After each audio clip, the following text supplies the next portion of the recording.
Hello everyone दोस्तों, मैं अरुण शर्मा। आप देख रहे हैं द सोच। दोस्तों, वीडियो में बात करने वाले हैं दिल्ली के महासियासी दंगल के बारे में, जहां कांग्रेस और बीजेपी ने इस बार कसम खाई है कि केजरीवाल का सुतड़ा साफ करके छोड़ेंगे। और बार बार जो सियासी चेहरे चुनाव टिकट देने के बावजूद भी बीजेपी और कांग्रेस का मंथन जारी है कि कहीं पे भी केजरीवाल को घेरने में कमी ना रह जाए। दोस्तों, अगर आप चैनल पहली बार हैं, जुड़ सकते हैं सारी वीडियो को देखने के लिए। दोस्तों, बात करते हैं दिल्ली के दंगल के बारे में, जहां बीजेपी और कांग्रेस 15 साल का इंतजार खत्म करने के लिए इतने सारे घोटालों के लिए लिस्ट लेके केजरीवाल के पीछे हाथ धो के पड़ गए हैं। और केजरीवाल ने भी घोटालों पे जो घोटाले किए थे वो कितने सच हैं जनता को पता है।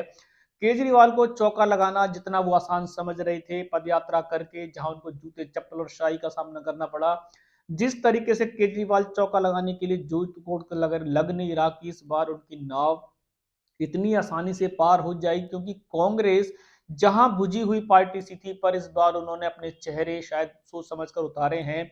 बीजेपी ने भी दंगल को संभालने के लिए मोदी जी का साथ, कमल का निशान और अच्छे अच्छे दिग्गजों को टिकट दिए। पर देखा जाए तो दो दिग्गज इसमें पीछे हटते नजर आ रहे हैं। जो केंद्रीय मंत्री रही मीनाक्षी लेखी, जो दिल्ली में जिनकी हुंकार काफी सुनी जाती थी, पर जब उनका लोकसभा चुनाव से पत्ता साफ किया गया था, जब वो केंद्रीय मंत्री भी थी, उसके बावजूद आज तक बीजेपी ने उनको कोई पद और जिम्मेदारी नहीं दी।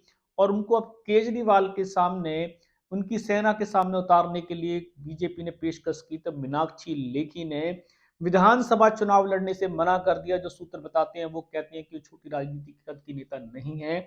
अब कितना सच है कितना झूठ है नहीं कहा जा सकता, पर मीनाक्षी लेखी ने अरविंद केजरीवाल के लिए भले ही हमले बोले हों, पर वो इस चुनाव से साफ नजर आ रही हैं कि वो किसी भी रैली में किसी भी प्रवक्ता के साथ किसी भी पर्चा भराने के लिए मीनाक्षी लेखी ने बिना अपनी दूरी बना के रखी है। दूसरा नाम है स्मृति ईरानी का, जो अमेठी हार के बीजेपी ने उनके साथ भी मीनाक्षी जैसी लेखा व्यवहार किया कि उनको केंद्र में कोई पद नहीं दिया गया। और हार के बावजूद मीनाक्षी लेखी, और जिस तरीके से उनकी जीत के पत्ते काट दिए गए थे, उनको टिकट नहीं दी गई थी। स्मृति ईरानी को हार के बाद काफी बीजेपी में मुश्किलों का सामना करना पड़ा। अब दिल्ली का इलेक्शन आया तो बीजेपी ने उनको दिल्ली में उतारने के लिए जो कमर कसी, पर बीजेपी ने शायद मंथन किया।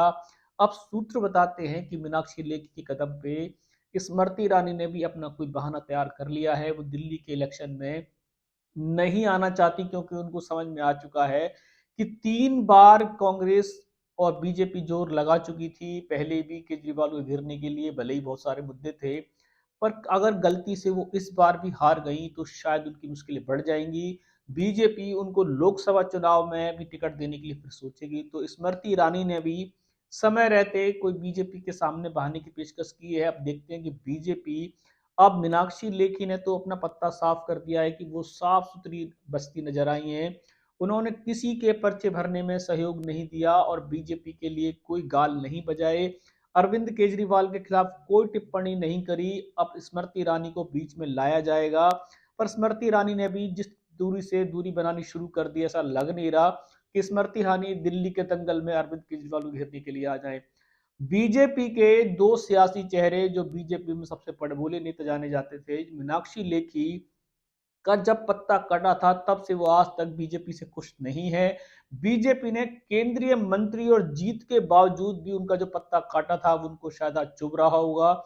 स्मृति ईरानी की हार तो उनको ले डूबी, जहां वो 2014-2019 में ताल ठोकती नजर आती थी। राहुल गांधी के पीछे सबसे बड़ी हमलावर थी, संसद में राहुल गांधी का घुसना भारी कर देती थी। पर आज वो हार के कगार से बीजेपी ने उनको कोई जिम्मेदारी नहीं दी। पर दिल्ली के इलेक्शन में बीजेपी की मजबूरी थी कि शायद स्मृति ईरानी को लड़ाया जाए, पर स्मृति ईरानी ने अंदरूनी मन से हाँ की हो, पर वो शायद बीजेपी का ताल से ताल नहीं ठोकेंगी। इन दो सियासी चेहरों का दिल्ली के इलेक्शन से पीछे हटना बीजेपी की देखा जाए तो बहुत बड़ी किरकिरी है। और बीजेपी के ये दो दिग्गज नेता अरविंद केजरीवाल की सेना के सामने क्यों नहीं आना चाहते? क्या उनको अभी भी आभास हो चुका है कि केजरीवाल और कांग्रेस और बीजेपी मिलकर भी केजरीवाल की सेना को रोकने में नाकामयाब रहेगी? और अरविंद केजरीवाल का वोट बैंक शायद घटा नहीं है, शायद उन्होंने हार और जीत को भाप लिया है, जिसके चलते दो सियासी दिग्गज बीजेपी के कहने से भी बीजेपी के मैदान में नहीं उतर रहे हैं। आने वाला समय बताएगा क्या बीजेपी इन पे कोई कार्रवाई करेगी या इनको जबरदस्ती उतारने की कोशिश करेगी।